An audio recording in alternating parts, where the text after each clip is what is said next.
Salut les héroïnes! Alors tu sais que sur cette chaîne, j'aime partager avec toi un regard pluriel et contrasté sur le haut potentiel dont on ne sait pas encore beaucoup de choses au niveau scientifique. C'est pour ça que ma conviction, c'est qu'aujourd'hui, pour avancer, c'est bien de partager des points de vue différents, une ouverture d'esprit, de la nuance sur le sujet. Alors aujourd'hui, j'ai décidé de partager avec toi le point de vue de quelqu'un que j'admire et que j'aime beaucoup et que je suis sur les réseaux sociaux. Elle s'appelle Élodie Crépel, elle est coach, elle est aussi formatrice, elle est aussi médiatrice familiale. Elle s'occupe aussi en co-direction de l'Observatoire de la sensibilité avec Saverio Tomasella, dont tu trouveras aussi des vidéos sur ma chaîne. Et aujourd'hui, plutôt cette semaine, elle a poussé un petit coup de gueule sur Instagram justement pour remettre un petit peu les choses à jour sur le QI et les tests de QI et nous rappeler que le chiffre de QI n'est qu'un score, ce n'est pas un indicateur absolu du haut potentiel et qu'il faut faire extrêmement attention avec qui on décide de passer les tests de QI. Il y a tests de QI et tests de QI et on va voir un peu plus en détail dans cette vidéo pourquoi.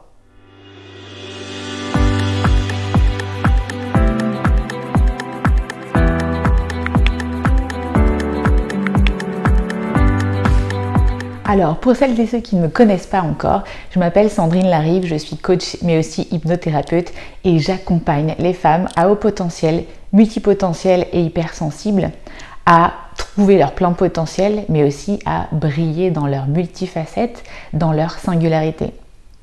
Un petit nota bene pour les hommes qui me posent la question de mais pourquoi Sandrine une chaîne dédiée aux femmes? Eh bien tout simplement parce que c'est mon domaine d'expertise, je suis une femme et ça fait des années que j'accompagne des femmes, donc je suis plus à même de parler à ces femmes et c'est pour ça que je le fais aujourd'hui. Et bien sûr tu vas trouver plein de points, j'imagine aussi si tu es un homme, à transposer pour toi et c'est tant mieux. Alors, on va voir maintenant pourquoi le chiffre de QI, justement, n'est qu'un indicateur du haut potentiel. Il y a beaucoup plus de choses à prendre en compte que ce QI et on va voir pourquoi. Alors, premièrement, ce qu'il faut savoir, c'est qu'en France et en Suisse, les tests reconnus officiellement sont les tests VICE pour les adultes et VISC pour les enfants. Alors voilà, ces deux tests sont des tests reconnus dans ces deux pays et ces pays je les connais bien. Par contre, il faut savoir qu'il y a aussi d'autres tests reconnus aussi dans d'autres pays, juste pour apporter un petit peu de nuance. Ce qu'il faut savoir aussi, c'est que l'émotionnel peut avoir un impact énorme sur la performance. Les émotions peuvent interférer avec la mémoire, la concentration, etc. et donc peut avoir un impact très grand sur le passage d'examen. Tout le monde peut perdre ses moyens à un moment donné ou à un autre avec une émotion qui va l'emporter ce jour-là. Par exemple, ça a été le cas pour moi lorsque je passais des examens de piano quand j'étais plus jeune. J'avais appris mon morceau par cœur, je pouvais encore le jouer par cœur 1 heure avant les examens et pourtant le jour de l'examen, je perdais tous mes moyens, j'étais pétrifiée, paralysée de peur devant ce jury et j'en oubliais la moitié de ce que j'avais appris, gros trou noir. Pied paralysé, impossible d'appuyer sur la pédale. Bref, tu vois ce que je veux dire. Est-ce que ça faisait pour autant de moi quelqu'un qui n'était pas à la hauteur de l'examen? Je ne pense pas. Wayne Vetten aussi, qui est le président de la Society for Teaching Psychology, nous dit aussi que l'état émotionnel peut causer une perte de 40 points sur l'échelle de Wechsler, qui est l'échelle utilisée pour les tests de QI officiels. Alors, c'est un point de vue, certains auront peut-être d'autres chiffres ou statistiques là-dessus. En tout cas, c'est un point de vue que je voulais partager avec toi. D'où aussi le fait qu'il y ait des faux négatifs dans les tests de QI, selon Fanny Nussmann, qui est docteur en psychologie, mais aussi chercheur associé en psychologie et en neurosciences, et aussi co-autrice du livre Les phylocognitifs. Et comme aussi l'a vécu Élodie Crépel, il est possible de passer un test à un moment donné et d'avoir 140 et de le repasser 4 ans après et de n'avoir que 110.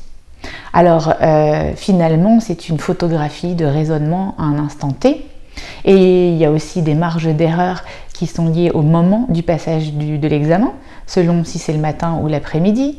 Il y a aussi des marges d'erreur liées aussi, par exemple, aux troubles que tu as ou à tes atypies à ce moment-là. Tu peux être hypersensible, tu peux avoir des troubles de l'attention, tu peux avoir aussi un trouble autistique, etc., etc.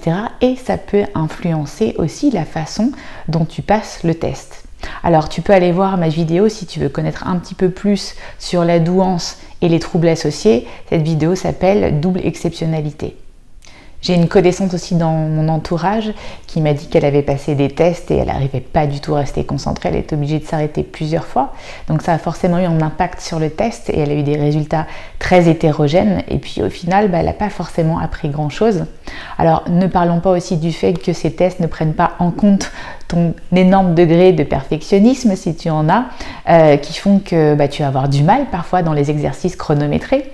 Ils ne prennent pas non plus en compte ta fatigue du jour, ils ne prennent pas en compte le fait peut-être que tu sois malade de manière chronique, que tu aies aussi des problèmes avec les tests en général, dus à des traumatismes à l'école, etc., etc. Donc on peut conclure aujourd'hui qu'il n'est pas absurde à un instant T, avec nos connaissances actuelles, de parler de haut potentiel sans avoir un score de 130. Et rappelons qu'un score de 130, il ne se passe rien, tu ne te transformes pas en monstre, ni tu ne penses autrement. En fait, c'est comme la force physique et la vitesse, c'est un continuum. Et rappelons qu'il n'y a pas forcément de raison neurobiologique à la fixation des seuils et qu'ils diffèrent parfois d'un pays à l'autre. Alors oui, le test de QI peut servir pour valider, estimer un certain type d'intelligence sur ce que j'appelle les travaux académiques, mais que si on veut évaluer plus largement l'intelligence de la personne, son intelligence émotionnelle, intuitive, pourquoi pas naturaliste, ça ne suffit pas. Et je voudrais dire que je respecte énormément les personnes qui veulent faire des tests justement pour vérifier, pour évaluer leur haut potentiel. Certaines personnes ne souhaitent pas les faire parce qu'elles n'en ont pas besoin et pour d'autres personnes c'est très important. Alors c'est important aussi qu'on les respecte. C'est important de ne pas forcément aller faire des tests sur internet par pitié, des tests qui n'ont rien à voir parfois avec justement toutes les dimensions du haut potentiel. C'est important de justement faire son marché pour aller trouver la bonne personne qui va faire les tests. Un test de QI qui n'est pas mené par une personne habilitée à faire le test, donc qui ne va pas faire une évaluation humaine et clinique du fonctionnement de la personne, peut faire beaucoup de dégâts. Et oui, le test de QI, en fait, ce n'est qu'un outil. Ce n'est qu'une partie du diagnostic, mais une personne habilitée va vraiment aller au-delà de ça, va essayer de comprendre bien plus que ça dans le fonctionnement de la personne, elle va chercher à comprendre son mode d'emploi, ses stratégies, ses appréhensions, ses enjeux, son histoire, etc., etc. Les personnes qualifiées que je connais, psychologues ou neuropsychologues, passent du temps avant avec la personne pour lui expliquer comment se passe le test, pendant le test pour être sûr que la personne est dans les meilleures conditions et surtout beaucoup après le test pour faire une analyse complète pour que la personne se sente bien et surtout qu'elle ait un plan d'action pour le futur. C'est comme des tests de personnalité. Si aujourd'hui on te fait passer un test, qu'on ne te donne pas d'analyse, qu'on te laisse en plan, merci, bonjour, au revoir, ça ne sert à rien. L'idée c'est comment ce test va être actionnable pour la suite pour toi. Aujourd'hui, un test de QI avec un véritable accompagnement à côté, ce sont des heures passées avec la personne. Et il y a un coût aussi qui est forcément associé. Et en général, ces personnes, après beaucoup de tests et d'accompagnement, elles arrivent même honnêtement à reconnaître le profil d'une personne HP et le test n'arrive que comme une validation.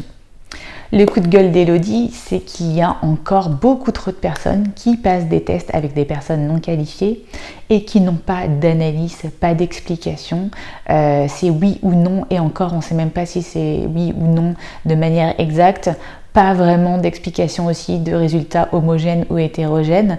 Bref, elles ont l'impression que c'est du temps et de l'argent dépensé pour rien. C'est quand même des centaines d'euros ou de francs, donc ce n'est pas négligeable. Comme le souligne aussi Elodie, en fait, quand tu passes ce genre de test, au final, il y a une partie de toi qui s'en fout du résultat.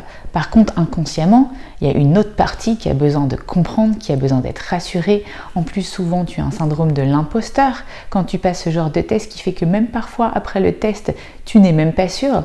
Alors, voilà, c'est l'idée de se dire, ok, il y a un score, il y a une évaluation faite à un instant T, mais en aucun cas ça ne représente qui tu es et ton identité. L'idée aussi n'est pas alors de tomber dans l'excès inverse, et là je te remets le lien vers ma vidéo qui s'intitule l'effet Barnum, cet effet des fois qui pourrait nous faire croire que on est tous HP. Non, c'est pas l'idée d'aller là. Là j'essaye juste de remettre de la nuance sur les tests de QI. Alors au final, ce qui est important de retenir, c'est qu'il faut que tu te fasses respecter, que tu fasses ton marché pour aller trouver un thérapeute, un psychologue, bref, tout un tas de personnes avec qui tu vas bien te sentir entourée, accueillie, comprise dans tes atypismes, plutôt que de ne te focaliser que juste sur un score. Et puis au final, l'idée pour toi, je pense, c'est que tu veux être heureuse, que tu veux atteindre ton haut potentiel de bonheur plutôt que ton haut potentiel intellectuel. Au final, on veut tous être heureux. L'important, c'est de s'accepter, c'est de comprendre ses atypies ou ses atypismes, ça dépend comment tu veux le dire, de les valoriser et surtout de savoir comment les transformer en force. Alors si après avoir fait ton marché, tu décides de vouloir travailler avec moi, n'hésite pas à remplir le questionnaire qui se situe juste en dessous de la vidéo et donne-moi un petit peu voilà, ta situation, ça me permettra de mieux te connaître pour pouvoir mieux te faire un bilan personnalisé. Je vous dis bye bye les héroïnes et j'espère que ces différents points de vue, ces nuances sur le haut potentiel vous aideront à faire votre propre chemin. Bye bye!